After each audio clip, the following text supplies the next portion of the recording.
Assalamualaikum warahmatullahi wabarakatuh.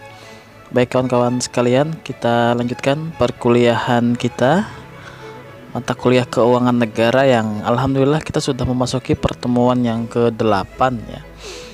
Dan di pembahasan hari ini kita akan berbicara mata rantai korupsi. Sebenarnya kalau kita berbicara mata rantai korupsi, banyak aspek yang melatar belakangi. Namun kalau saya fokuskan, kita akan berbicara 4 ini saja biar pembahasan kita terfokus dan terarah ya. Korupsi itu sebenarnya mungkin teman-teman sekalian juga sudah paham secara pengertiannya apa ya. Namun kalau kita boleh sederhanakan, itu adalah penyalahgunaan wewenang untuk kepentingan pribadi secara sederhananya. Namun secara kasar sebenarnya korupsi itu adalah maling. Kalau perlu L-nya 3, maling.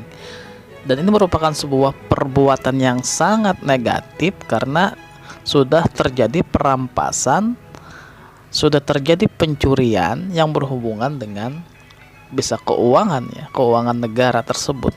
Nah, potensi terjadi korupsi itu ada 3 sebenarnya secara proses.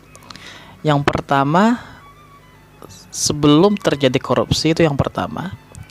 Yang kedua, ada potensi korupsi. Yang ketiga, setelah terjadi korupsi. Jadi kalau saya boleh petakan, ada 3 proses dalam perilaku korupsi. Kita coba bahas satu persatu. Yang pertama, sebelum terjadi korupsi.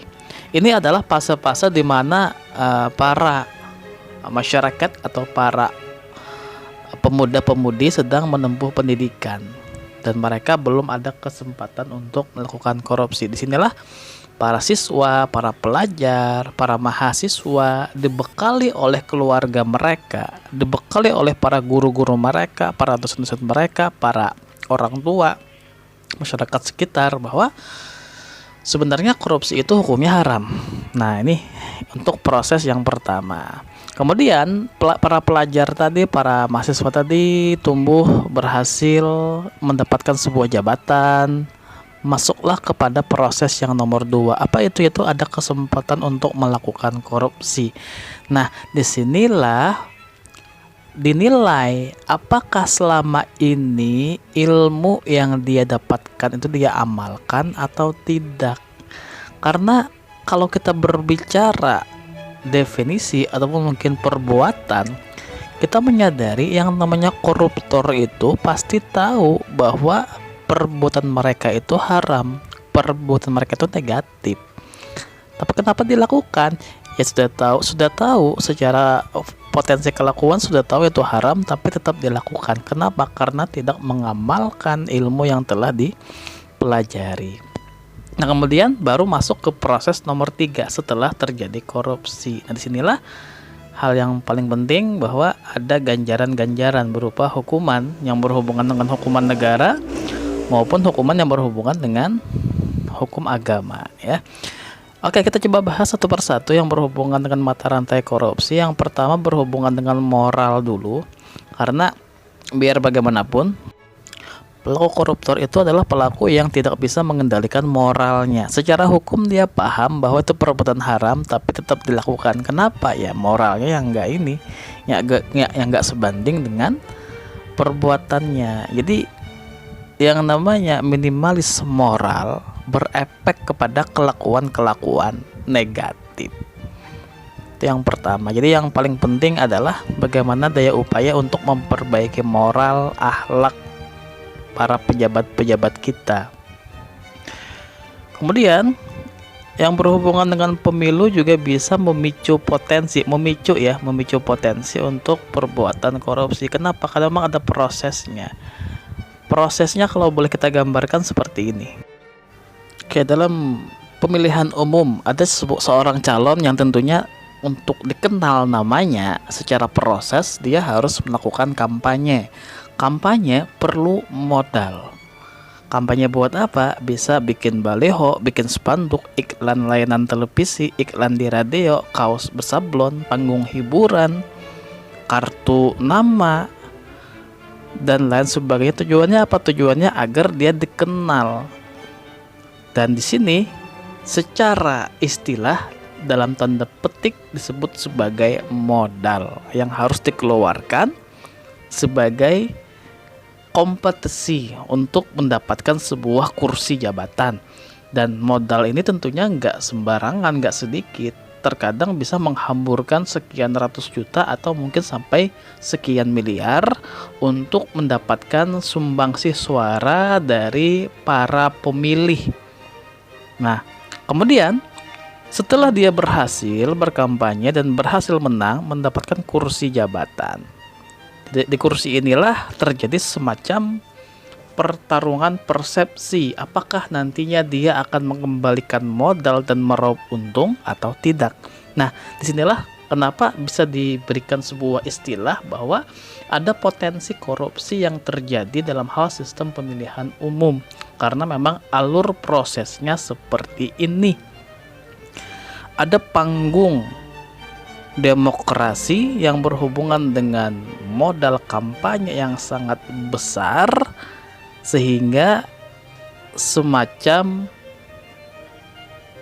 persepsi dalam dirinya apakah nanti jabatan ini difokuskan untuk mengembalikan modal atau tidak. Nah, karena itu memang secara prosedur bahwa pilkada secara tidak langsung itu bisa menghemat anggaran kalau kita bandingkan dengan pilkada langsung atau pemilihan kepala daerah secara langsung ya.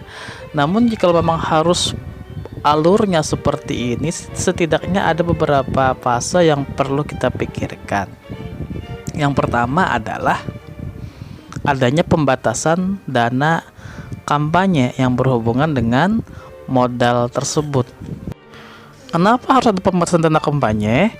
Karena biar bisa diseimbangkan. Bayangkan jika nggak ada batasan, maka bisa jadi setiap orang itu bisa berbuat apa saja, menghambur-hamburkan modalnya untuk mendapatkan jabatan. Dan ketika kalah, pasti ini akan menjadi pukulan telak bagi dirinya.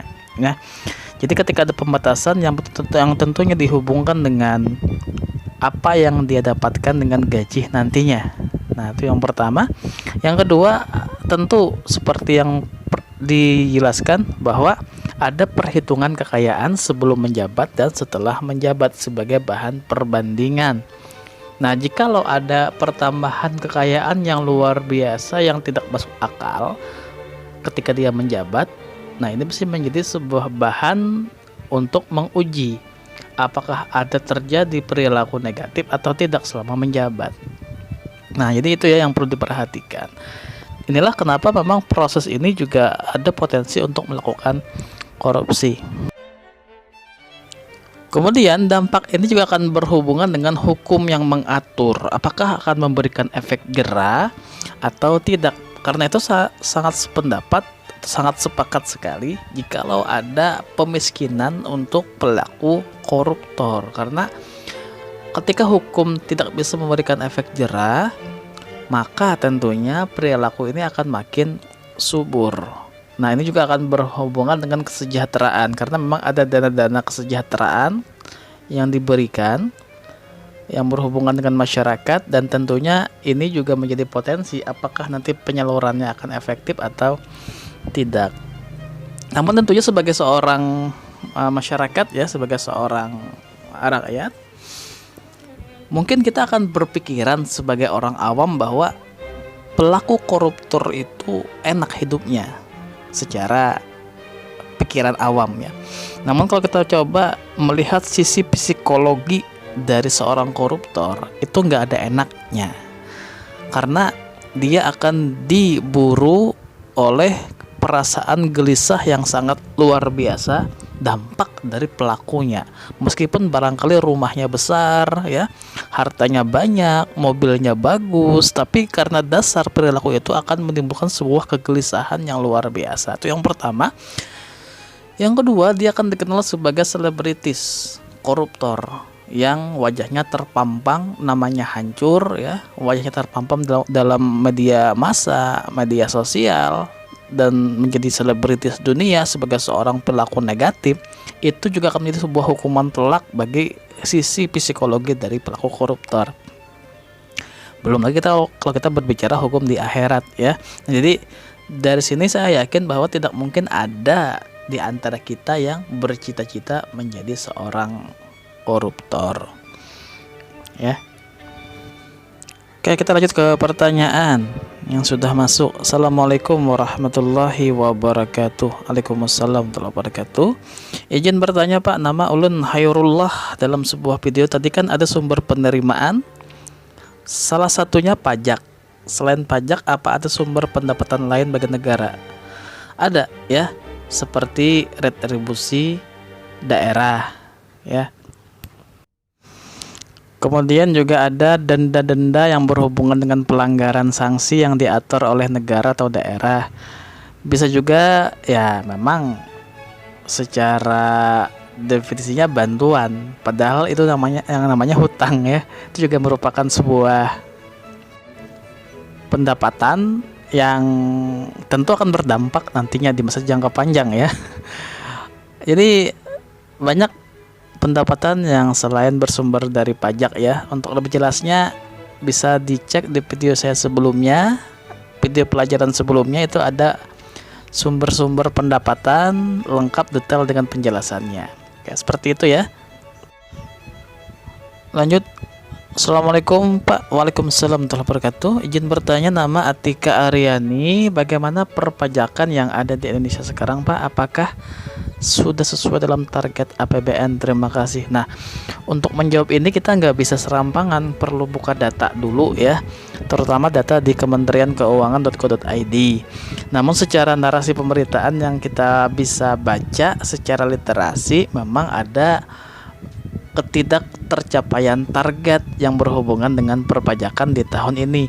Kalau saya nggak salah info, targetnya itu adalah sekitar 1.200-an triliun. Nah, ini belum tercapai untuk 1 tahun ini, tapi nanti para mahasiswa bisa sambil dicek ya secara data biar jawabannya lebih akurat. Bisa dibuka di Kementerian Keuangan.go.id. Seperti itu ya. Oke, itu mungkin beberapa pertanyaan yang masuk ya. Ada beberapa pertanyaan juga yang masuk tapi belum sempat terbaca karena memang WhatsApp saya sedang penuh ya, banyak masuk. Kalau bagaimana saya belum terjawab bisa WA ulang, nanti insya Allah kita jawab di pertemuan selanjutnya. Semoga bermanfaat. Akhir kata, assalamualaikum warahmatullahi wabarakatuh.